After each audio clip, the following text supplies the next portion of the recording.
Hello दोस्तों, नमस्कार। स्वागत है आज के इस वीडियो में। बताने वाले क्लास 10वां की ऑब्जेक्टिव, ठीक है, पार्ट नंबर 1, ठीक है, जो कि रियल नंबर से लिया गया है, ठीक है, और वह वास्तविक संख्या से है।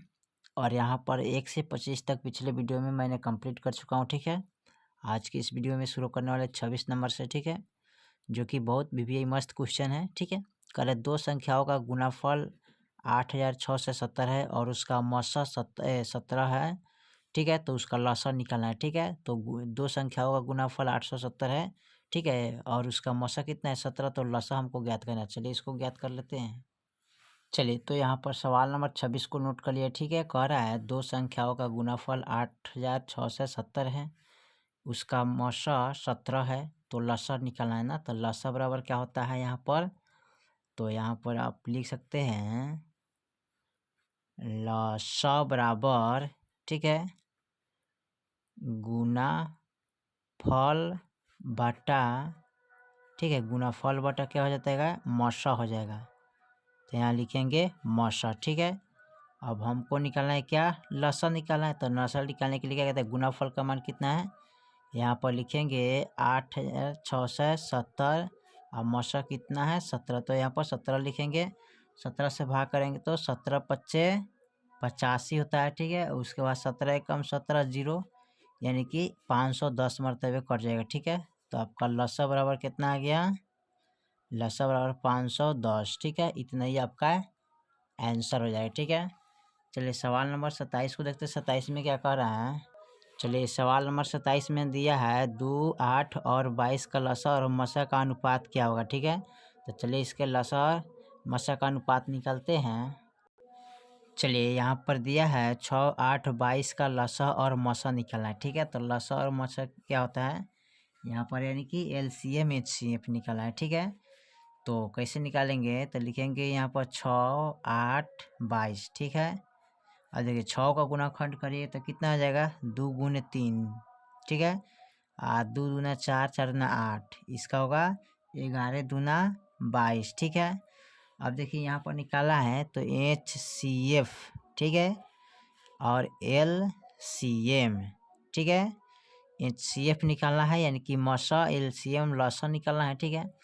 तो यहाँ पर देखिए इसमें भी 2 है, इसमें भी 2 है, इसमें 2 है। जो तीनों में मिल जाता है वो क्या हो जाता है, हमारा HCF होता है, ठीक है। जो तीनों में मिलता है उसको क्या बोलते हैं, HCF बोलते हैं।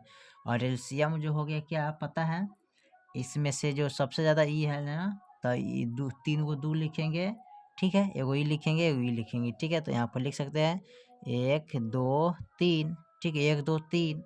उसके बाद क्या लिख सकते हैं, इसमें इसका 3 लिखेंगे और इसका 11 लिखेंगे, ठीक है। तो यहाँ पर लिख सकते हैं 3 गुने 11, ठीक है। अब इसको क्या करेंगे, यहाँ पर कटाना है ना। तो कटाइएगा कितने अंक से यहाँ पर, तो सबसे पहले क्या करते हैं, इसको एगो अंक से इसमें एगो कटा देते हैं, ठीक है। जो कि यहाँ पर 1 एकम 1 हो जाता है ना, यहाँ पर 1 एकम 1, यानी कि 1 एकम 1 इसको कटाइएगा ना, इसमें से एगो कट गया ना, इससे इनको काटिएगा ना, तो बचे 2 दूना 4, 4 12, ठीक है। आप 12 गुने 11, ठीक है, यानी कि 12 गुने 11 करिएगा तो 11 दूना 22, हाथ में 2, 11 कम 11, 12, 13, यानी कि 132 अनुपात या कितना है 1, ठीक है। तो 132 अनुपात ये आंसर आपका हो जाएगा, ठीक है। अच्छा इस तरह भी, अच्छा चलिए ठीक है, इसी तरह आप आंसर बना सकते हैं, बहुत आसान तरीका है, ठीक है। चलिए उसके बाद 27 के बाद देखिए 28 नंबर सवाल को देखते हैं क्या कह रहा है। चलिए 28 नंबर सवाल कर रहा है 96 का अभाज्य गुणाखंड क्या होगा, ठीक है। तो चलिए इसको हल कर लेते हैं। चलिए तो यहाँ पर 96 का अभाज्य गुणाखंड निकालना है। तो 96 का अभाज्य गुणाखंड कैसे निकाल सकते हैं, यहाँ पर इस तरह लिखिएगा, ठीक है। और पहले 2 से कटाएंगे, ठीक है। तो 2 चौक 8, 2 48 दूना कितना होता है 96, 2 अठे 16, 4 8 9, 96। फिर 2 से कटाएंगे तो 24 दूना 48 होता है। फिर 2 से कटाएंगे तो 12 मरतबे कटेगा। फिर 2 से लगाइएगा तो 6, फिर 2 से लगाएंगे तो 3 हो जाएगा ना, 3 से लगाइएगा 1 कम हो जाएगा, ठीक है। यहाँ पर देखिए पूरा पूरा कट गया। तो यहाँ पर 1, 2, 3, 4, 5, 1, 2, 3, 4, 1, 2, 3, 4, 5 गो है 2 और एगो 3 है, ठीक है। तो यहाँ पर 1, 2, 3, 4, 5, यानी कि 2 के पावर 5 गुने 3 हो जाएगा, यही आपका आंसर हो जाएगा। ठीक है, चलिए सवाल नंबर 28 के बाद 29 को देखते हैं। 29 में क्या कर है, चलिए सवाल नंबर 29 में कह रहा है 0.3 पर रेखड़ी है का परमेय रूप में लघुत्तम रूप में क्या होगा। ठीक है, तो इसको चले लिख लेते हैं।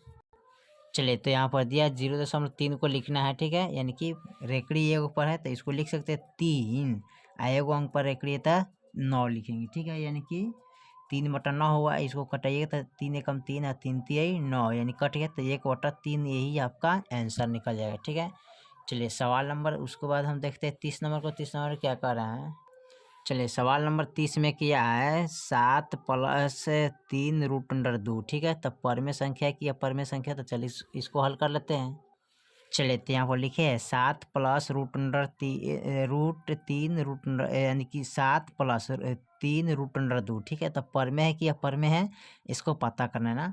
तो यहाँ पर देखिए 21 अंक में चला जाएगा तो ये आपका अपरमेय हो जाएगा, पता है, यानी कि 7 × 3 = 21। ठीक है, और √2 तो ये आपका अपरमेय संख्या होगा। 7 8 9 10 यानी कि 10/√2 हो जाएगा, तो ये आपका क्या हो जाएगा, अपरमेय संख्या हो जाएगा। अपरिमेय संख्या है। ठीक है, का है तो 7 और 3 कितना होता है, 8 9 10, यानी कि 10√2 हो जाएगा ना, 10√2 हो गया। तो है परमेय, आई हो गया अपरमेय संख्या। ठीक है, तो परमेय अपरमेय क्या होता है, अपरमेय संख्या हो जाता है। ठीक है, याद रखिएगा। चलिए 30 के बाद 31 नंबर को सवाल को देखते हैं। 31 नंबर क्या कह रहा है, चलिए सवाल नंबर 31 में कह रहा है निम्नलिखित में से कौन परमेय संख्या है। ठीक है, तो देखिए √5 इसका वर्गमूल नहीं निकलता है तो ये परमेय संख्या नहीं है। 2 √3 ये भी देखिए अपरमेय हो जाएगा। यहाँ भी 4 - √5 ये भी अपरमेय है। तो आपका परमेय संख्या कौन होगा, डी नंबर, यानी √16, यानी 16 का वर्गमूल कितना होता है, 4, तो इसी को हम नोट करेंगे।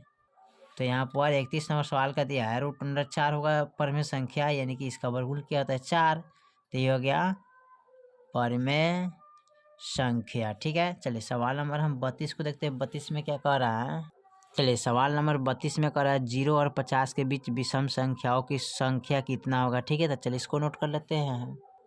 चलिए तो यहाँ पर 32 नंबर सवाल कर रहा है 0 से 50 तक विषम संख्या क्या होगा ना, तो 0 का बाद विषम संख्या कितना आता है, 1। ठीक है, प्लस 49 से पहले विषम संख्या कितना आता है, सॉरी 50 से पहले 49 आता है विषम संख्या, बट्टा में क्या होता है 2। अब इसको क्या करते हैं, जोड़ते हैं 49 1 50, 50/2। अब इसको कटाइएगा तो 25 दूना 50, यानी कि 25 को विषम संख्या आएगा। ठीक है, ठीक है, चलिए सवाल नंबर हम 33 को देखते हैं। सवाल नंबर हम 33 में देखते हैं 5 15 और 20 के लसा और मसा का अनुपात क्या होगा। ठीक है, चलिए इसका लसा और मसा का अनुपात निकाल लेते हैं। चलिए सवाल नंबर 33 में कह रहा है 5 15 और 20 का लसा और मसा का अनुपात निकालना है। ठीक है, तो कैसे निकालिएगा, तो सबसे पहले इसको क्या करते हैं 5 15 20। ठीक है, अब इसका निकालेंगे लसा, यानी कि HCF। ठीक है, LCM।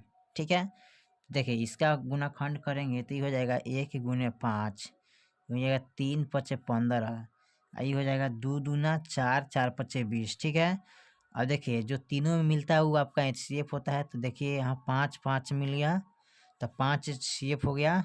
ठीक है, LCM हमारा कितना हो जाएगा, तो 2 × 5। ठीक है, अब 3 ले लेंगे इसका, 1 ले लेंगे ना, तो इस सारा में लिख लेंगे, यानी कि 2 × 2 × 5 × 1 3 लिखेंगे, 1 1 लिखेंगे ना, तो यहाँ पर कितना हो जाएगा जी, 2 दूनी 4 4 × 5 = 20 20 × 3 = 60 60 एकम 60, यानी कि 60:5। इसको कटाइएगा तो 1:, और 12 × 5 यानी कि 5 मरतबे दोनों कट जाएगा ना, तो 1:12, यही आपका आंसर हो जाए। ठीक है, चलिए सवाल नंबर हम 34 में देखते हैं। 34 में क्या कह रहा है, चलिए सवाल नंबर 34 हमारा का निम्नलिखित में कौन अपरमेय नहीं है। इसमें अपरमेय चुना है ना, तो √10 क्या है, ये भी अपरमेय है, ये क्या है, अपरमेय है, ये भी क्या है, अपरमेय है। अपरमेय नहीं होगा कौन, 121, इसका वर्गमूल कितना था 11, इसलिए ये अपरमेय नहीं है। बाकी ये तीनों क्या है, अपरमेय है, तो इसको हम लिख लेंगे। चलिए तो 34 नंबर का यहाँ पर अपरमेय नहीं है कौन, तो 121, इसका वर्गमूल कितना होता है 1। ठीक है, तो ये आपका हो गया कथे परमेय संख्या, परमेय संख्या, ठीक है, अपरिमेय नहीं है, ठीक है, यहाँ लिखिएगा अपरिमेय नहीं है, ठीक है, इस तरह, क्योंकि 11/1 लिख सकते हैं, इसको बटा का रूप में है, ठीक है, इसलिए अपरिमेय नहीं होगा, ठीक है। चलिए उस 34 के बाद हम 35 नंबर सवाल को देखते हैं। 35 में क्या कह रहा है, चलिए सवाल नंबर 35 हमारा करे, दो संख्याओं a बराबर 18 का लसा 36 तथा मसा 2 है, तो a का मान क्या होगा, ठीक है। तो चलिए इसको हल कर लेते हैं। चलिए यहाँ पर दो संख्याओं का, यहाँ पर a बराबर 18 लसा है तथा मसा कितना है, 2 है, तो a के मान हमको निकालना है, ठीक है। तो a के मान निकालने के क्या करेंगे, a बराबर लिखेंगे 18 बराबर क्या लिखेंगे 2, ठीक है। अब a बराबर लगाने के तो 18/2 कर देंगे ना, सॉरी 18 यानी कि 18 दूना पहले 36 करेंगे ना, 18 दूना 36 हो जाता है ना।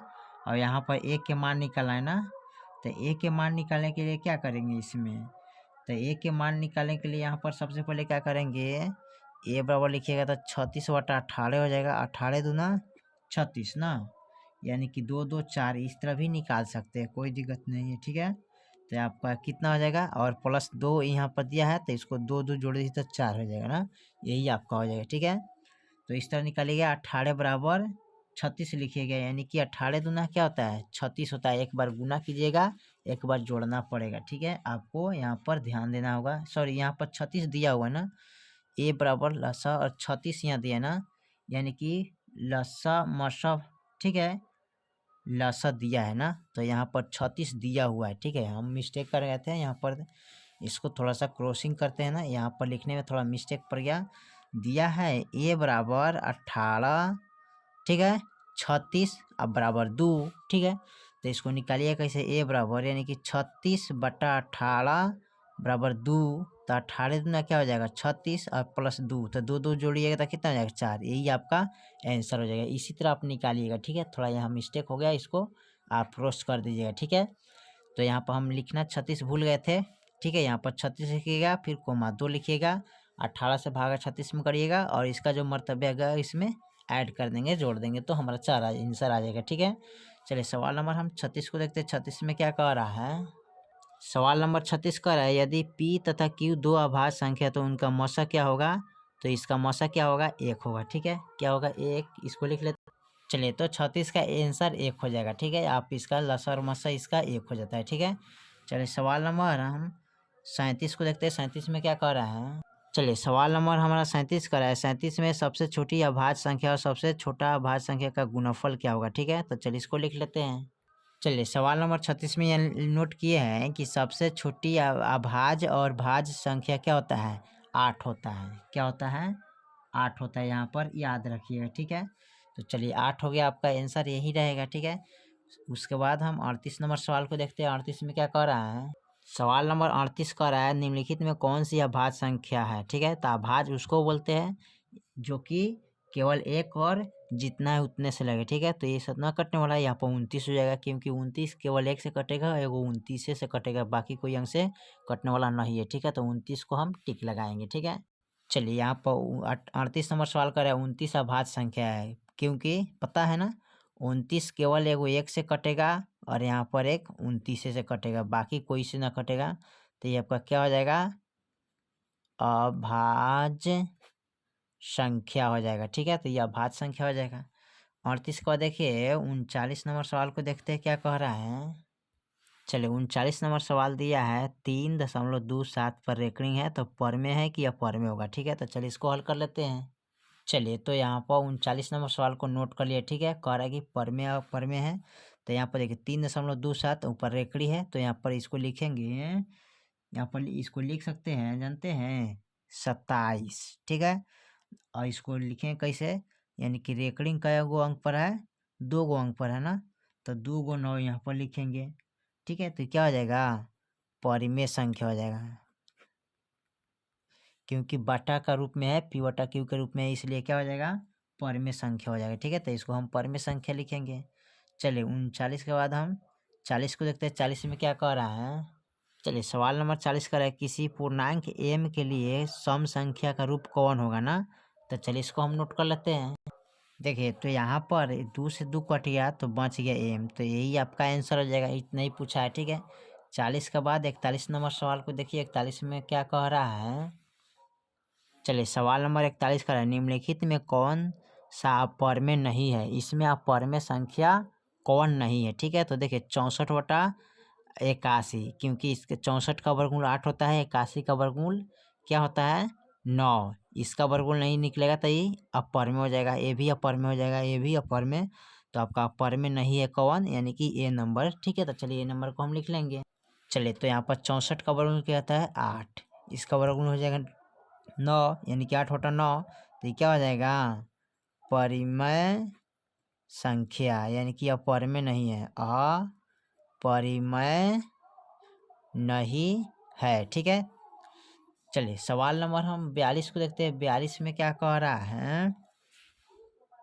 चलिए सवाल नंबर 42 का है, निम्नलिखित में कौन किसका दशमलव प्रसार शांत है? ठीक है, तो चलिए इसको हम नोट कर लेते हैं।